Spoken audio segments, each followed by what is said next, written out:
Hey all, welcome back to my channel. I'm Kritika Dadij, your reader, and I'm reading Legends of Pensam by Mamang Dai. So, till now we had done two subchapters, and we are in the middle of the third subchapter. And the name of the third subchapter is River Women. Let's get started. The surprised caretaker rushed out to greet the Sahib and called loudly for his son to come and carry in the baggage. When he saw Nenin, he was seized with a bout of coughing, but he opened one of the two rooms with a great flourish of keys and said he would make tea. He was holding a candle stuck into the neck of an old bottle and shuffled to a drawer to pull out another stump of cattle. He began to look around for a matchbox. Just light it with the one you are holding, David said. We won't be needing anything else. When they were alone, they only heard the rain and it drowned out all other sound. Nenem dropped down the mosquito net and laughed, seeing it for the first time. Then she piled it back on top again. David looked at her, her limbs moving and glowing in the dim light, and a rush of terror and desire seized him. When she said something he could not answer, she looked at him and stopped speaking. He came up and sat on the bed beside her. The candle flame danced over his face and throat, and she lowered her head so that he would not see her own agitation. A warm liquid was running through her body, and she did not know what he grasped her hand. She tried to draw back, to say something to ease the tension, but she could not utter a word. She was drowsy, and his mouth was breathing against hers. She lifted her head and closed her eyes. David trembled like a child, almost lifting her in the tightness of his embrace. She shared his trembling. He opened her mouth with his, probing mercilessly, trying to erase her hesitation, pushing her head back until she grasped. No, no, he murmured, afraid he would lose her, and clutched her hand, bruising her. Neelam had not expected this kind of love. She thrilled to the touch of this man who revealed himself so desperately. Who was he? Why had he become like this? His desire inflamed her. His mouth tore away and slid down her throat. She felt his hands moving to touch her breast and expose them. A deep flush suffused her, and she arced against him, pressing the hardness of her nipples against his cupped palm. It was too late now. She tried to hide her face on his shoulder as he lay her down.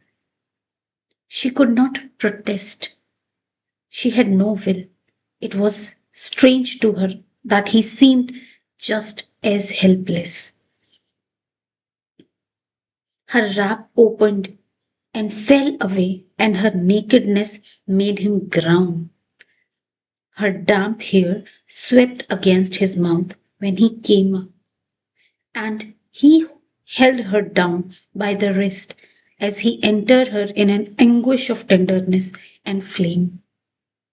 He wanted to be gentle with her, to take her slowly and feel the growing ache as he moved her love him back. But she was turning and twisting her head wildly and whimpering. He grabbed her face and made her look at him. He sank into her as their gaze looked. He hurt her when he raised her up, tearing her flesh, punishing her, loving her, consuming her, until she dropped her gaze, and her face quivered and broke as she cried out his name, and the tears came to her eyes. O sweetness, O wild, wild beating! He raised himself and looked down at the whiteness of her skin, the sloping line of her belly, down to the dark mound where they were joined. And his body shuddered and surrendered. For a long time, he lay unmoving, his head buried in her embrace. He was terrified by his feelings and wondered if it would be like this forever and he would never again be alone. He turned slightly to look at her again. She whispered something and clung to him. So they lay together, silent for a long time. In her father's house, Nenem looked into the small mirror tacked to the wooden post. Her face was clear. The eyes looked back at her, wide and lustrous. Her mouth was innocent and unadorned, through she could still feel the salt and bruising and how the blood had swelled her lips, giving them the quality of some living, tactile river animal that moved and slipped and flowered with tentacles of fire. Her body had changed. She was complete and she felt no fear. She felt alive, full of power, and full of the desire to give and to receive. When the scandal broke, Sogong, the headman, did not speak to his daughter. Instead, he threatened to burn down the house of the Miglun and drive him away from the land.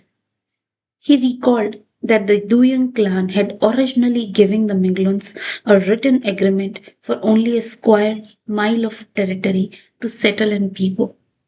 Now they were trying to rule all the village. He would throw them out. He consulted with a few friends and they tried to help him with this unprecedented misfortune. A daughter of the village and a Miglun. It was unthinkable. Yet they could not stop women from loving a man. Everyone knew that, and Neenam was a difficult one. She was capable of doing anything, if baited or prevented from doing what she wanted. Her mother cursed the day Neenam was born and cursed Sogong for being a drunkard. And in the end, everyone ended up cursing each other so much that the cause of the uproar was even forgotten a little.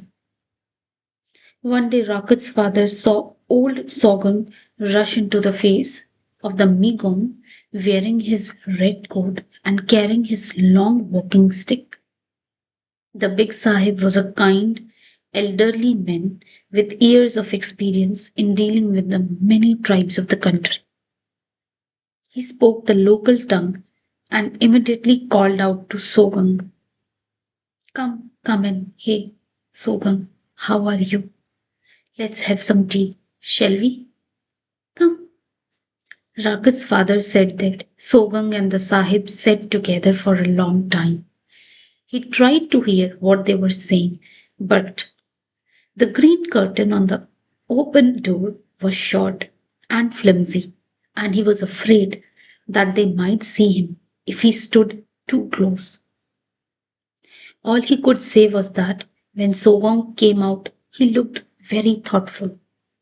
Perhaps the two men had discussed lives, loves, and way of the world. Who knows? Both were aging men and fathers. After that meeting, Sogong did not say anything more about the whole business, though he began to avoid his own house, staying away for longer and longer periods in the homes of his many friends. Nobody liked to talk about the details, and soon people went about their business and pretended to ignore the matter, except the big Sahib, who broached the subject with his junior one day. Captain David, he said in his loud, clear voice, this is some talk going around, huh? About you, that you have taken up with a tribal women. When David did not answer, he said, I am a man of peace. The people here are good people. I have nothing against love or even love affairs, for heaven's sake. But don't you think your behavior might jeopardize our mission? Still, David didn't say anything. Finally, the old man said, You love her. Yes.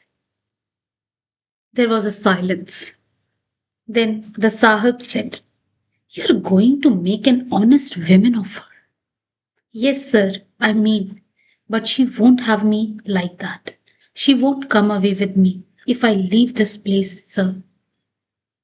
What? Oh, I see him. The senior man coughed and stared at the young man. His eyes softened. Well, they are strange here, these people. Yes, they won't transplant easily. I dare say. Well, be careful.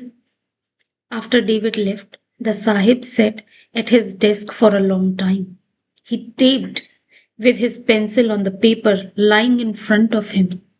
It seemed strange to him that so many years had gone so quickly.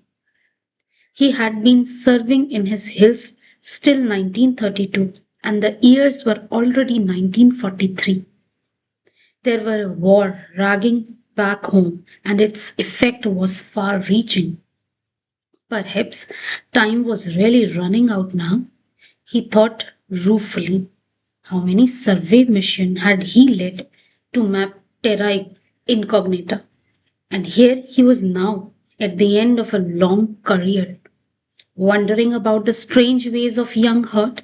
Oh God, it was time to be sailing back to England, and here was another officer sailing off in the opposite direction on some draft mission of love.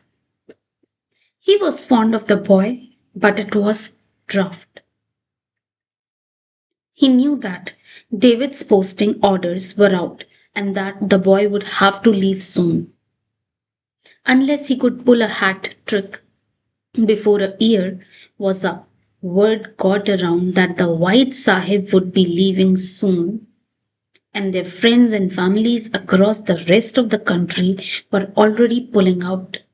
The officer David would also be leaving before the big Sahib. Yasam and Nayang were the first to talk about it to Nini. They were surprised by her composure. Yes, I know, he said. He will be leaving soon. Don't worry, I won't disappear. How can I go with him? Both Yasam and Nayang breathed easier now. They could not imagine Neenam going away from the village. Many times they had discussed this and almost wept just thinking how they would never see such other again if David took her away. Yet they were all grown women now, and knowing each other so well, they were both aware that she was only taking refuge in a show of equanimity. But this was something that could not be discussed even among friends. David left early one morning when a pale of sky highlighted the clear lines of the hills. Neenam had come to him when it was still dark. His vehicle had not returned yet from the fuel depot, and they were alone in the house. She saw his face, silent and still. He was also waiting, uncertain,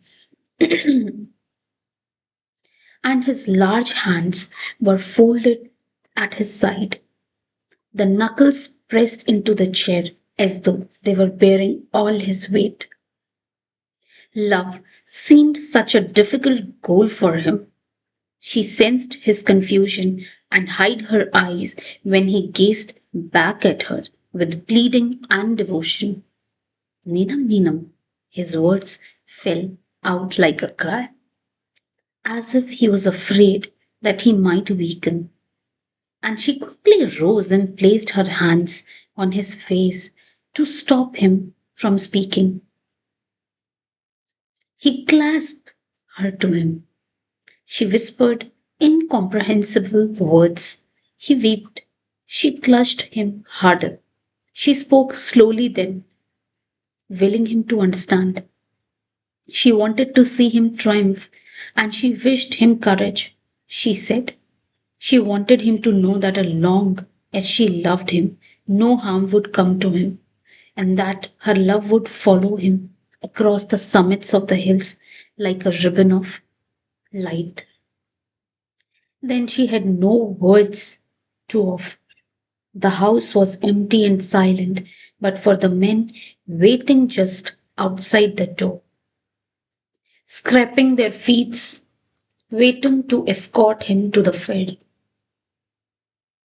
He left in a picnic, in a panic, a young officer clutching his canvas bag in the front seat and looking nowhere as the old jeep started and drove away. Only when Neenam saw the small mushroom cloud of dust passing by the circular market did she realize she was heartbroken. She threw up her hands to her face and wept. Oh, he's gone. We will never see each other again. What will I do? What will I do? It is not clear if David and Neenam had really planned anything together for future, or what he said to her father before he left. By all accounts, David had always been friendly with the old man and had visited him many times when he needed to find out something about the place or the outlying villages, communicating with broken words and precise gestures. The whole country was changing as it struggled to take over the reins of government from the British. New officers were arriving, and as the big Migum too would be leaving soon, all the headmen of the villages were busy with the constant arrivals and departures. In this period of change, Neenam returned to her old life and quietly took over the household chores. Her mother shared her sorrow in silence. Her father's clumsy attempt at good humor touched her. He was drinking hard these days, and the look in his eyes was old and tired. She wanted to say so many things, but kindness shrank her soul, and she tried to be inconspicuous instead. She pretended she was untouchable because she had overcome her fear of pain and hurt.